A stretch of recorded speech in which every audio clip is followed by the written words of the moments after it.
Today we're going to install brand new spark plugs on this Dodge Challenger or Charger Scat Pack 392.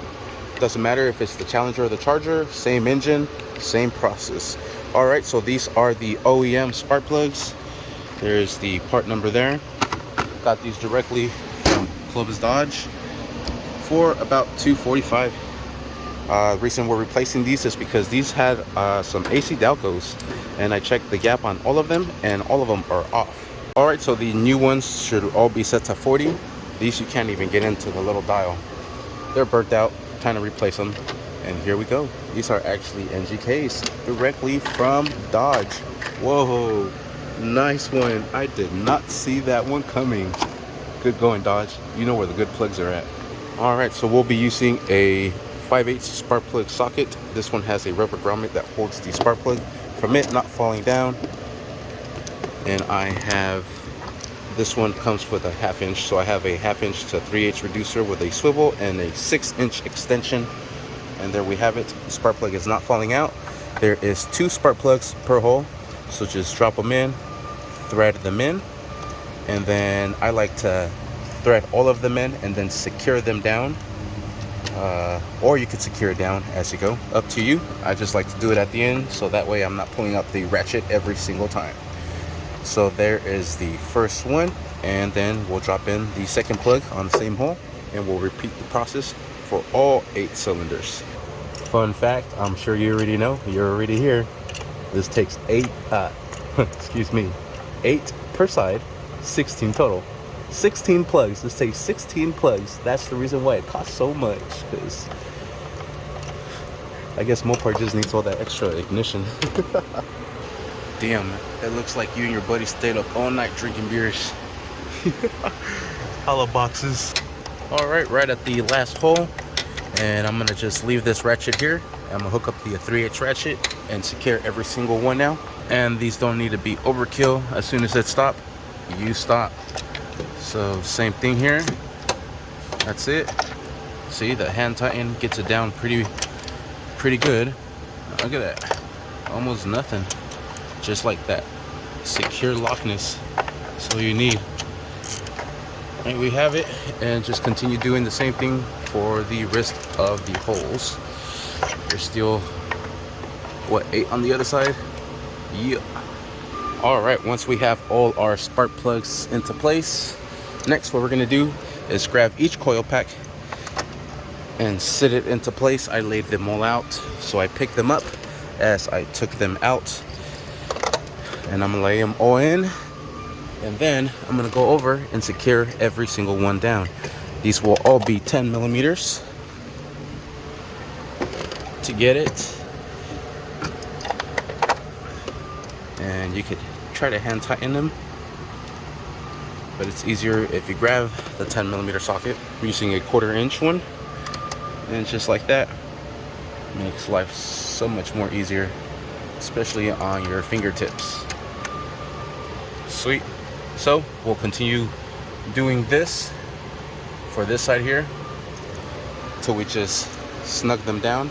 Then we'll do the other side, then we'll grab the ratchet just like the plugs, and then secure every single one down. And because on this side we have the AC line, if you grab yourself a little swivel, that also helps. Alright, and then we'll grab our ratchet, 1/4 inch ratchet, and secure it down. I'm still using the swivel, it's a little difficult. I'm gonna need both hands. Alright, I eliminated the swivel and the extension. It's a lot easier when you just hook up the socket straight to the ratchet. That is facts. Do not need to over tighten it, just where it's nice and snug. Oh, I might need the extension here, the swivel. All right, and since we're already here, we'll grab the pigtail connection for the coil, and we'll slap it into place, secure it down, and so on and so forth. The last one is hiding back here. You want to hear 2 clips, the lock in and then the secure. All right, let's do the other side now. Same thing, secure it down, and then we'll apply the pigtail connection to it. Make sure everything's nice and secured. All right, with everything into place, we'll grab our air box here, slide it down, and it just goes right there, right into the little grommet.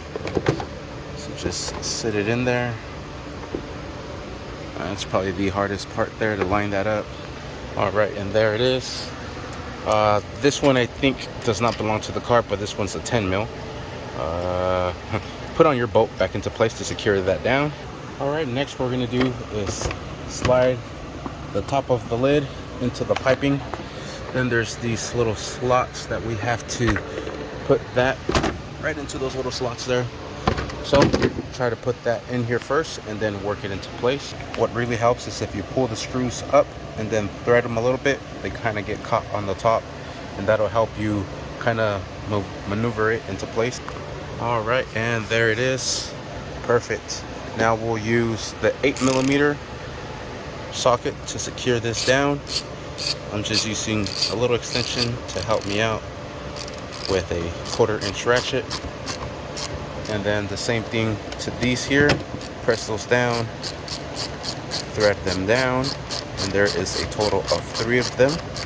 And then next what we have to do is just bring this hose over, connect it there, and we'll put the covers back into the engine, and we are set. So like I said, just secure these last 2 down. All right, everything is set. We'll grab our engine covers. This one goes on the passenger side, just like so. There's some rubber grommets that it sits on, and you just have to line it up, press it down. Little rubber grommets sit right there on these pins here. Same thing here. Line it up, press it down, and we are set. Let's fire it up and see what she sings. Getting pretty good at working at these scat packs. Fire up, baby. Fire in the hole. Sweet. Thank you for watching. Please like and subscribe.